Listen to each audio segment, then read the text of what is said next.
Paper લીકના આરોપ પછી રદ કરાઈ નીટની પરીક્ષા 3 મે લેવાઈ હતી આ પરીક્ષા 22,79,000 વિદ્યાર્થીઓએ પરીક્ષા આપી હતી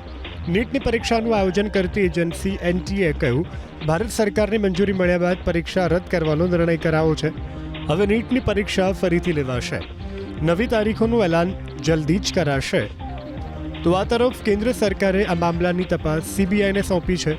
15 દિવસ પહેલા ગેસ પેપર સામે આવ્યું હતું આરોપ છે કે ગેસ પેપરમાં 410માંથી 120 સવાલ પરીક્ષામાં પૂછાયા રાજસ્થાનથી થયો પેપર લીકનો ખુલાસો રાજસ્થાનમાં ઘણા વિદ્યાર્થીઓ પાસેથી હાથેથી લખેલું એક ગેસ પેપર મળ્યું જેમાં સવાલ વાસ્તવિક પરીક્ષામાં પૂછાયેલા સવાલ સાથે મેળ ખાતા હતા રાજસ્થાન અને દિલ્હીમાં આ આરોપીઓની ધરપકડ પણ કરાઈ છે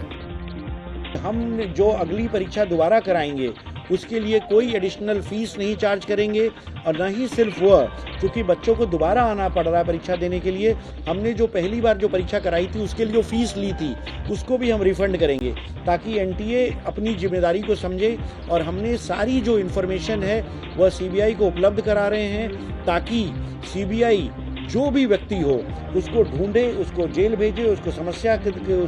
उसको उसकी सज़ा दिलाए, जिससे कि इस तरह की जो एग्जामिनेशन की प्रक्रिया में समय समय पर इस तरह की रिपोर्ट आती रहती है इसका एक बार में ख़त्म किया जा सके। तो इसलिए इतना बड़ा निर्णय सरकार ने एनटीए ने आज सुबह लिया।